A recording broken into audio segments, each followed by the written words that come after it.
Assalamualaikum warahmatullahi wabarakatuh. Selamat siang buat kita semua, salam sejahtera.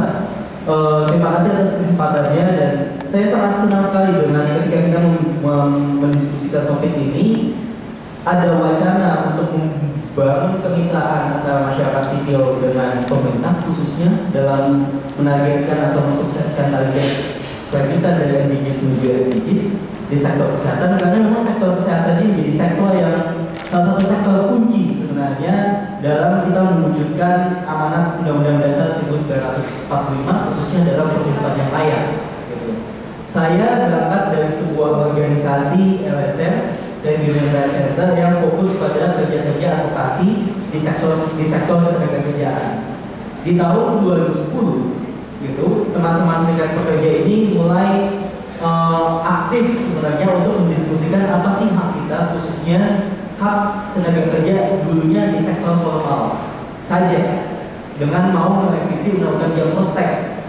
Tapi kemudian kita sadar bahwa ada Undang-Undang Nomor 40 Tahun 2004 tentang Sistem Jaminan Sosial Nasional yang tidak hanya membicarakan atau menyasarkan atau mentargetkan pada buruh di sektor formal saja, gitu. Tapi juga bahkan sektor informal dan hampir dan bahkan semua masyarakat Indonesia. Nah, ini yang kemudian dijadikan peluang, dijadikan sasaran bahwa inilah saatnya momentum buat kita semua, kelompok-kelompok masyarakat yang ada atau komunitas-komunitas yang ada tidak hanya lagi memikirkan nasib komunitasnya saja sendiri, tapi bisa memperjuangkan komunitas-komunitas yang lain atau seluruh rakyat Indonesia. Kemudian kita berjuang mencoba untuk memaksa pemerintah melaksanakan amanat Undang-Undang Nomor 40 Tahun 2004 tentang SJSN, karena Undang-Undang SJSN mengamanatkan bahwa 5 tahun sejak diundangkannya Undang-Undang SJSN, pemerintah harus membentuk yang namanya Badan Penyelenggara Jaminan Sosial. Tapi sampai dengan tahun 2010 itu juga tidak dilaksanakan oleh pemerintah terdahulu, gitu. Sampai pada akhirnya masyarakat ini kemudian mendesak kepada DPR, meminta DPR untuk mengajukan RUU inisiatif atas pengesahan atau atas Undang-Undang Badan Penyelenggara Jaminan Sosial. Kemudian masyarakat sipil ini juga mendesak melakukan advokasi, aksi-aksi, kemudian juga melakukan gugatan warga negara kepada pemerintah dan juga DPR atas kelalaian yang tidak melaksanakan amanat Undang-Undang SJSN. Kenapa SJSN menjadi sebuah poin-poin krusial? Karena salah satunya inilah peluang buat kita semua untuk bisa menciptakan atau melaksanakan sebuah program jaminan kesehatan yang sangat menyeluruh, sangat komprehensif, dari yang tua, dari yang muda, yang bahkan berlari sampai yang tua ditanggung oleh jaminan kesehatan. Kita bukannya sebuah negara yang tanpa jaminan kesehatan sebelumnya. Tapi jaminan kesehatan yang dimiliki oleh Indonesia sebelumnya itu sangat parsial sekali. Kita lihat, kita tahu ada Askes. Askes hanya untuk PNS saja. Kita tahu ada yang namanya Jamkesmas, hanya untuk yang miskin saja. Yang miskin pun kita masih bisa memperdebatkan data miskin kita ini akurat atau tidak, gitu. Terus kemudian untuk yang buruh formal ada Jam Sostek. Bagaimana dengan lapisan-lapisan masyarakat lain yang tidak masuk dalam kategori-kategori ini? Ini yang kemudian jadi persoalan kita semua. Oleh sebab itu, SJSN menjadi poin krusial untuk kita advokasi secara bersama-sama. Nah, saya mencoba masuk kepada apa sih sebenarnya dasar hukum yang kita jadikan acuan atau teman-teman ini jadikan acuan dalam mengadvokasi jaminan sosial atau jaminan kesehatan di Indonesia. Kita khusus pertama-tama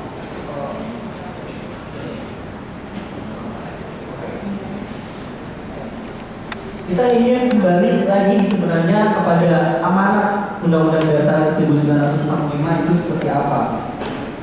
Pasal 27 mengamanatkan bahwa setiap orang berhak untuk hidup layak. Pasal 28 mengamanatkan setiap orang mempertahankan hidupnya yang layak. Kemudian 28 ayat 3 ini yang kemudian jadi dasar jaminan sosial adalah juga kita berhak atas jaminan sosial. Terus pasal 28I mengamanatkan tidak boleh ada diskriminasi. Nanti kita akan cek apakah diskriminasi ini masih terjadi atau tidak dalam sistem pelayanan jaminan kesehatan kita. Kemudian ayat 4, perlindungan, kemajuan, dan penegakan HAM itu adalah tanggung jawab pemerintah. Kita akan lihat di mana, sejauh mana tanggung jawab pemerintah dalam pelaksanaan jaminan kesehatan ini. Kemudian Undang-Undang 40 2004 mengatur tentang sistemnya. Undang-Undang 24 tahun 2011 tentang BPJS mengatur bagaimana sistem itu dijalankan oleh sebuah atau dua lembaga yang namanya Badan Penyelenggara Jaminan Sosial, ada di sektor kesehatan khusus, ada di sektor ketenagakerjaan. Kemudian kita akan lebih banyak ngomongin di sektor kesehatan. Yang keempat adalah Peraturan Presiden Nomor 111 Tahun 2013 tentang jaminan kesehatan. Nah, kondisi saat ini kepesertaan jaminan kesehatan nasional itu mencapai 155 juta. Ini data sumber BPJS Kesehatan update tanggal 27 November 2015. Nah, dari 155 juta ini 86,4 juta jiwanya adalah penerima bantuan iuran. Penerima bantuan iuran adalah masyarakat Indonesia yang makin miskin dan tidak mampu, yang iurannya dibayarkan oleh pemerintah. 69 jutanya atau sisanya itu adalah peserta PPU. PPU itu pekerja penerima upah dan peserta mandiri atau istilahnya pekerja bukan penerima upah. Jadi memang komposisinya sampai dengan saat ini mayoritas masih didominasi oleh peserta PBI yang iurannya dibayarkan oleh pemerintah.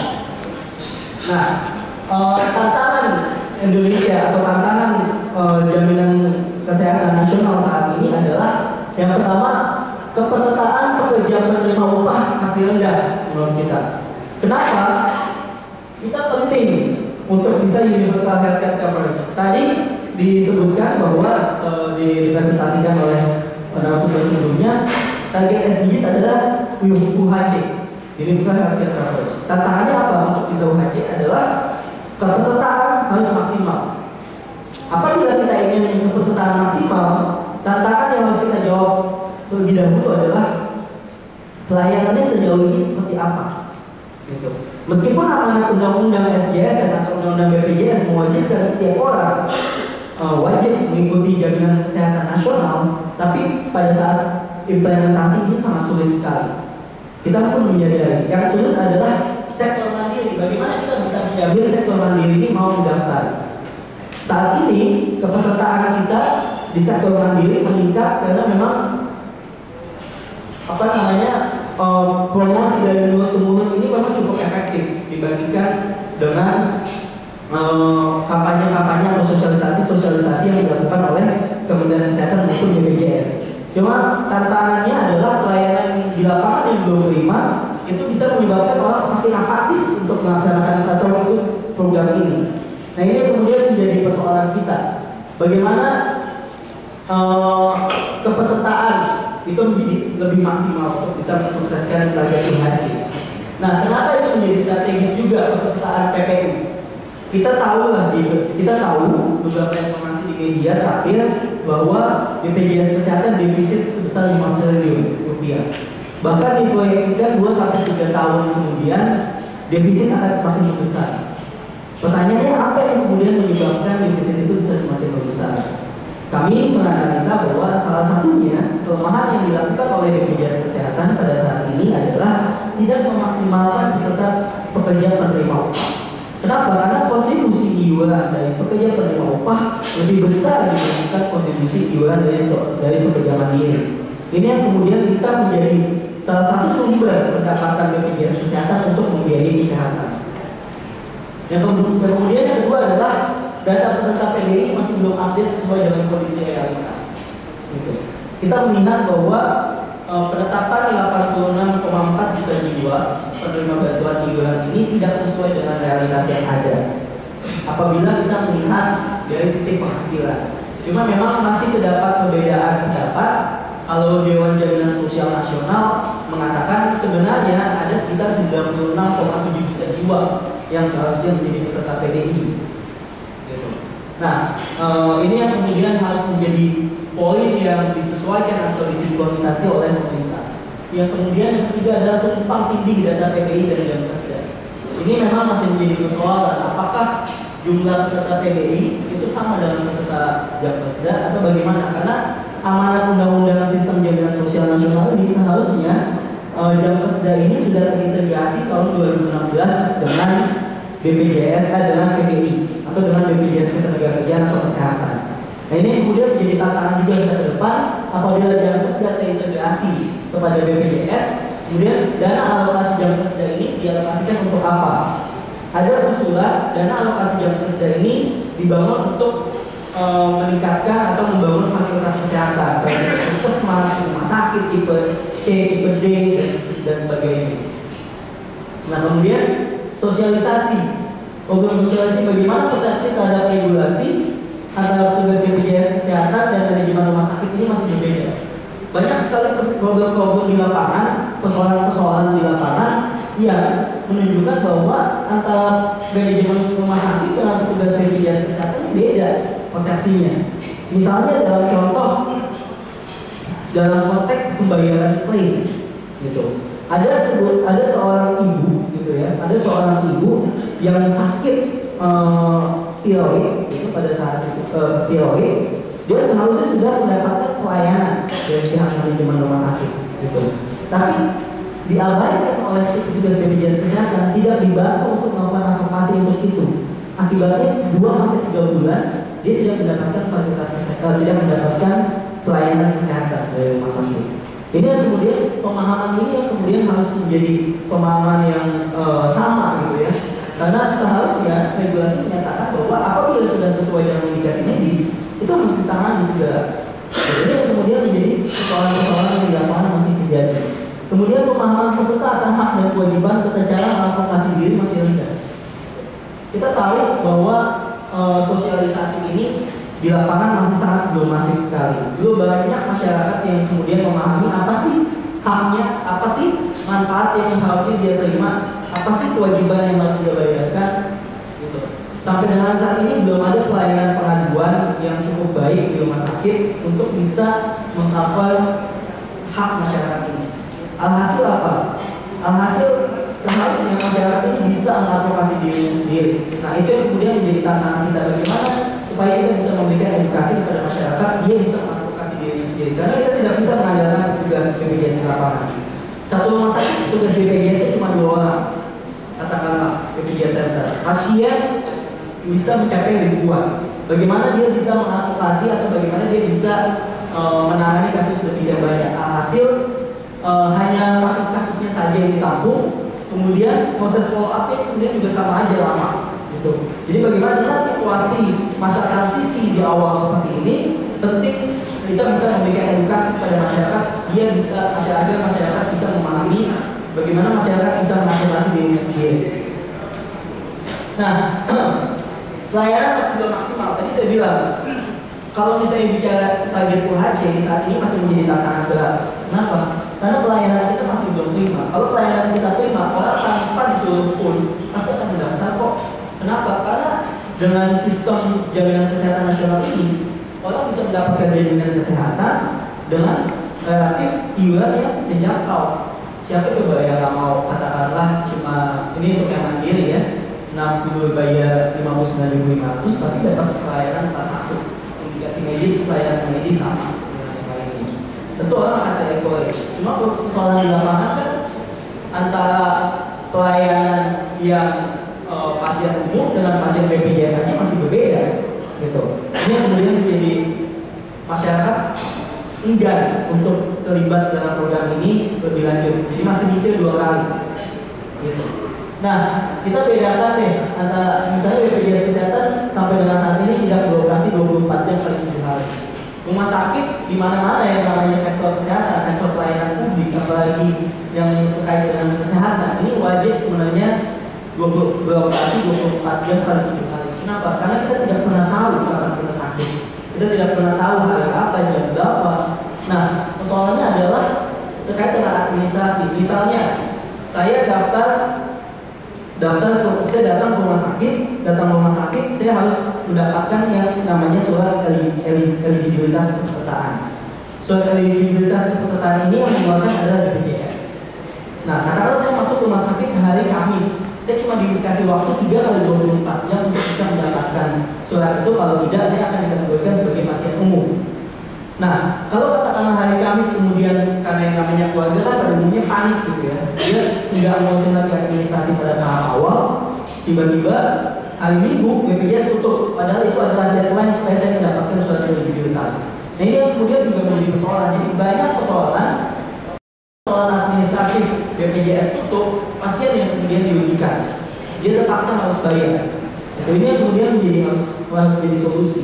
Belum pelayanan pengaduan, kalau saya mendapatkan tindakan yang diskriminatif atau tindakan yang tidak sesuai dari rumah sakit, dia adunya ke BPJS Kesehatan seharusnya. Tapi kalau BPJS Kesehatan yang tutup Sabtu dan Minggu operasionalnya, kemudian bagaimana cara dia harus mengadu? Ini yang kemudian jadi persoalan.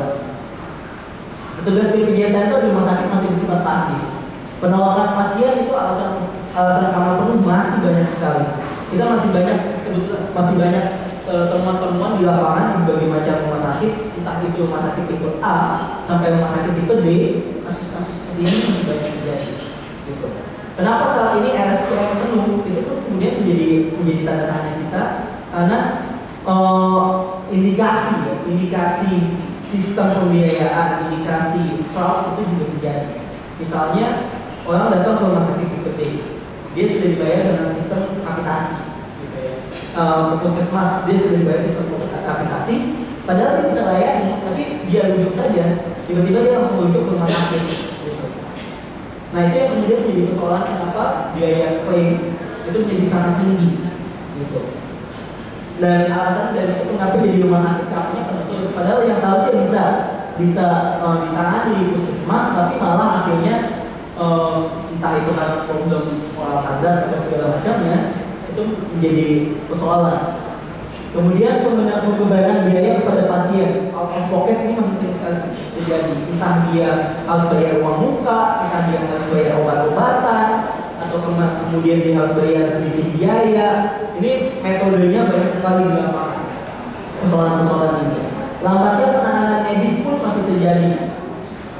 Sistem IT belum maksimal untuk penyediaan informasi. Misal, data peserta penerima upah yang non-aktif. Kalau misalnya undang-undang sistem jaminan sosial mengamanatkan apabila seseorang yang bekerja di PHK 6 bulan dia masih berhak mendapatkan pelayanan kesehatan. Gitu. Tapi pada faktanya ketika muncul surat PHK atau katakanlah dia diskorsing, perusahaan nggak bayar selama 3 bulan atau 4 bulan, udah otomatis dia nggak mendapatkan pelayanan kesehatan, sistem IT-nya langsung reject. Gitu. Padahal undang-undang mengamanatkan 6 bulan dia harus mendapatkan pelayanan. Gitu. Ini makanya sistem IT untuk PPU ini harus memastikan hak masyarakat ini bisa terpenuhi.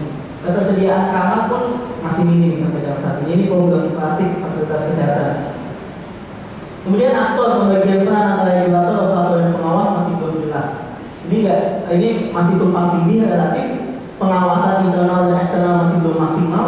Kita belum melihat kinerja DJSN, belum melihat komisaris atau kinerja dewan pengawas ini bisa maksimal. Terbukti masih banyak regulasi-regulasi yang tidak sesuai. Contoh, bayi yang belum lahir sudah harus dapat kartu BPJS Kesehatan. Gitu. Bayi belum lahir, tapi udah harus daftar, udah harus bayar iuran. Ini yang kemudian jadi persoalan kan. Kemudian yang kedua, masa aktivasi 14 hari sejak membayar iuran. Seharusnya ketika dia mendaftarkan iuran, haknya itu langsung lengkap. Kenapa harus ada grace period 14 hari? Itu kemudian jadi pertanyaan kita semua. Vaskes secara kuantitas dan kualitas masih rendah. Kita tahu sampai dengan saat ini, khususnya di pedalaman-pedalaman di Jawa, di Sumatera, Kalimantan, Sulawesi, sangat kesulitan sekali untuk bisa mendapatkan pelayanan kesehatan karena faktor fasilitasnya yang belum memadai. Alat medis yang memadai belum ada. Kita contoh banyak kasus picu yang pada saat itu heboh yang menyebabkan beberapa bayi meninggal karena itu fasilitas alat medis kita yang belum memadai dan hanya tapis ada di Jakarta. Penyebaran ini menjadi persoalan kita semua. Masih bertanya minat rumah sakit swasta untuk berpartisipasi dalam program JKN.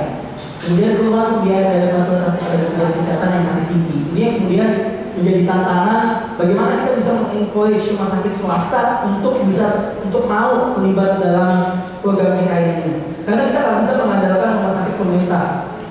Masih sangat terbatas sekali ketersediaan rumah sakit pemerintah di Indonesia saat ini.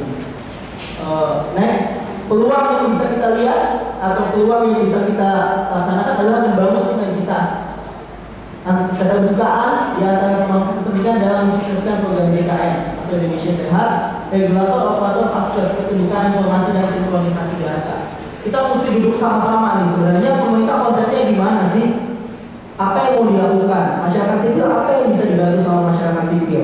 Karena bicara di sektor kesehatan, khususnya di nasional ini, kebetulan kami pun melakukan advokasi gitu ya ke beberapa ke BPJS Kesehatan khususnya. Pengalaman kami masih ada sedikit kucing-kucingan gitu. Jadi kalau mau ngomongin regulasi, kita jarang sekali dilibatkan, jarang sekali partisipasi itu terjadi gitu. Ini yang kemudian menjadi pertanyaan kita semua. Kita mengkritik habis-habisan memang soal aktivasi kemudian bayi yang harus sudah didaftarkan gitu, tapi kritik itu yang harus dilihat secara bersama-sama sebagai akhirnya masih ada persoalan yang kemudian kita harus cari solusinya bersama seperti apa dari masalahnya, bukan justru kita malah kucing-kucingan antara satu dengan yang lain gitu. Terus kedua adalah bagaimana melibatkan masyarakat sipil mengawasi langsung tim fraud dan error. Saat ini Dewan Jaminan Sosial Nasional sedang membangun tim anti fraud, error dan corruption di dua BPJS.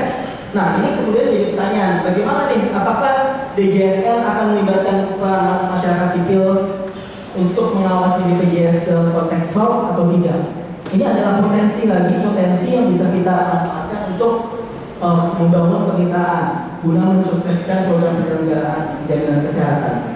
Kemudian kita punya peluang di APBN 2016 kemungkinan APBN kita di sektor kesehatan itu sudah mencapai 5%. Nah, bagaimana politik anggarannya? Bagaimana alokasi anggaran untuk sektor jaminan kesehatan nasional? Sejauh mana upaya untuk peningkatan fasilitas kesehatan, tenaga medis, alat medis, dan penyebarannya? Ini juga persoalan kita yang seharusnya ini sebagai kita anggap sebagai sebuah terobosan. Penguatan JKN harus meningkatkan jumlah peserta PBI dan penegakan untuk meningkatkan kepesertaan PPU. Karena inilah sumber utama untuk pembiayaan BPJS Kesehatan. Tanpa ini, kita akan terus mendapatkan suntikan-suntikan dana dari APBN karena defisit. Karena bicara konteks jaminan kesehatan, kita bicara juga konteks sustainability, gitu ya. World Bank bilang bahwa peserta PPU gitu ya atau peserta PBI jangan ditingkatin karena itu sama aja mensubsidi yang mampu. Nah itu logika yang salah menurut kita gitu ya. Karena bicara itu kita sistem gotong royong. Jadi seharusnya kita bisa melihat ini sebagai sebuah program yang sinergitas antara satu dengan yang lainnya. Kemudian capacity building petugas kesehatan BPJS dan rumah sakit harus terus dibangun karena tanpa itu pelayanan kesehatan kita tidak akan prima karena dialah faktor garda terdepan. Memperkuat peran pengawasan internal dan eksternal untuk mencegah terjadinya fraud yang tadi saya bilang, potensi fraud yang sudah mulai indikasi ada karena defisitnya BPJS Kesehatan yang semakin besar terus menerus. Kemudian edukasi dan sosialisasi kepada peserta BPJS. Nah ini yang kemudian menjadi tantangan kita semua. Kalau kami, organisasi kami sudah melakukan ini, berusaha untuk melibatkan atau memberikan edukasi kepada masyarakat dimulai dari lapisan masyarakat komunitas buruh, gitu ya. Jadi kita memanfaatkan teman-teman yang berorganisasi untuk membantu masyarakat lain konsultasi kesehatan di rumah sakit. Ini sekian dari saya gambaran singkat awal, nanti kita bisa diskusi lebih detail lagi tentang program JKN yang kita lihat sejauh ini masih dirasa perlu ditingkatkan lagi performa. Mungkin itu, terima kasih. Wassalamualaikum warahmatullahi wabarakatuh.